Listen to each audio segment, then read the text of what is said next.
Okay, so how capitalism will destroy itself. Number second, we have economic exploitation among the worker. So how this economic exploitation will occur? Before discussing economic exploitation, we are going to discuss surplus value, which is extremely important. And in capitalist society, surplus value is the source of capitalist profit.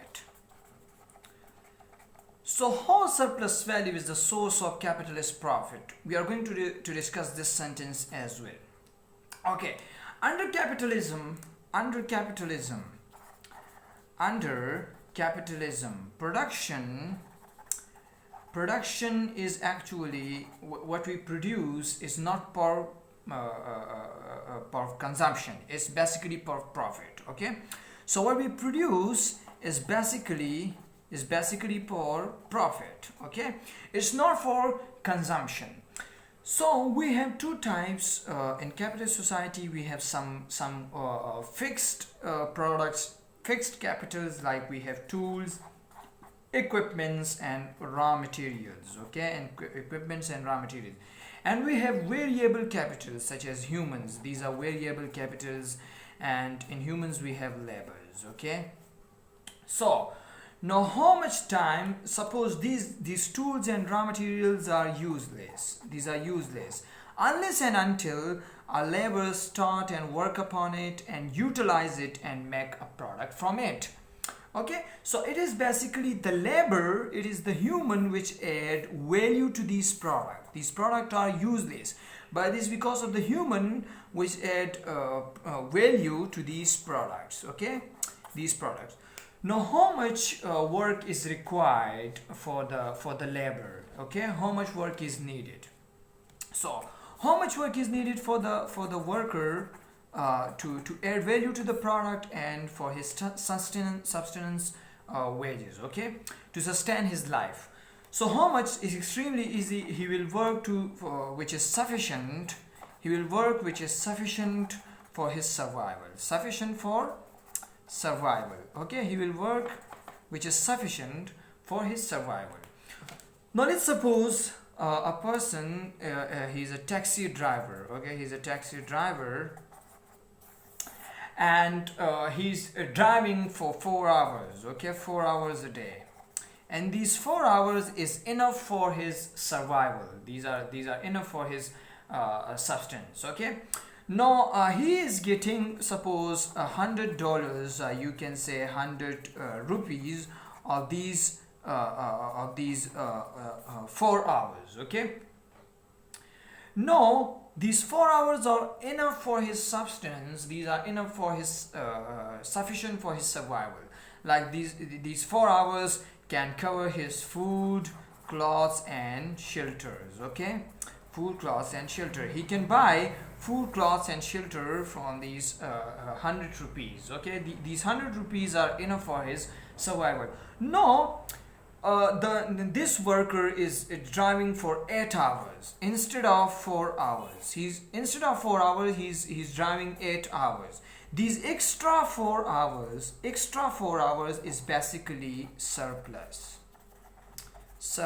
value. Okay, because 4 hours is enough for his survival, but he's working for 8 hours, extra 4 hours. So these extra 4 hours, this money is going to whom? To the owner. Okay, this money is going to the owner, to the capitalist. Okay, he's just getting 100 rupees. Otherwise for 8 hours the amount is 200. Okay, but $100 or 100 rupees is going to the pocket of the capitalist. Okay, so these 100 rupees is basically the surplus value. These are the surplus value, and these surplus value, this 100 rupees, these are the profit for the capitalist. Okay, so surplus value is the source of capitalist profit. These are the source of capitalist profit. Okay, this is for the profit of capitalists.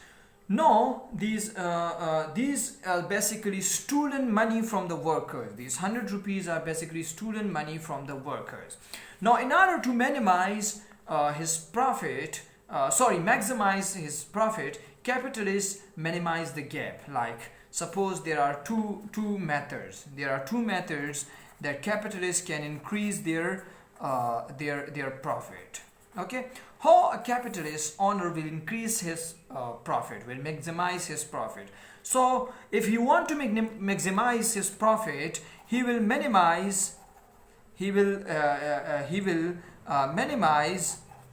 what? Minimize the gap between what?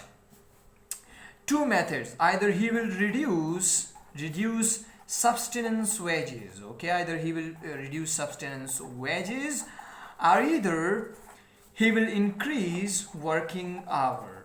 He will increase working hours. These are the two methods that a capitalist can get more profit. Okay, like he can reduce subsistence wages. Subsistence wages means that if he's giving $100 to a worker, so he will give $50 to a worker. Okay, so he will work more. Okay, he will work 6 hours to get $100, because $100 or 100 rupees is enough for his survival. So if he's getting 50 rupees, it means it's not enough for his survival. So he will work 6 hours. So the capitalist will reduce his subsistence wages. He will reduce these wages if he want to get more money. So if he reduce these wages, so it will become 50. So then the capitalist will not get 100, but the capitalist will get 150. Okay, so this is actually profit to the capitalist. So if a capitalist want to maximize his profit, he will reduce the subsistence wages, or either he will increase the working hour. If the worker is working 8 hours, then the capitalist will try to increase the working hour of a worker to 10 hours. Okay, to 10 hours. So if he is working 10 hours, then still capitalist will get 150. These are the two methods for maximize the profit in a capitalist society. So this is basically exploitation. This is completely exploitation. And when the worker realizes that I am being exploiting and I'm using in a capitalist society, he will indeed rebel against the capitalist society. I mean, he rebel against the capitalist society. He will say, I'm not working anymore with the capitalists. I'm not working anymore in the factories, and I'm not working more in such society. So what will happen? The capitalist society will destroy, and the workers will be alienated from the work, and economic exploitation will occur. So the capitalism will be destroyed. So we discussed two methods. Number first was actually alienation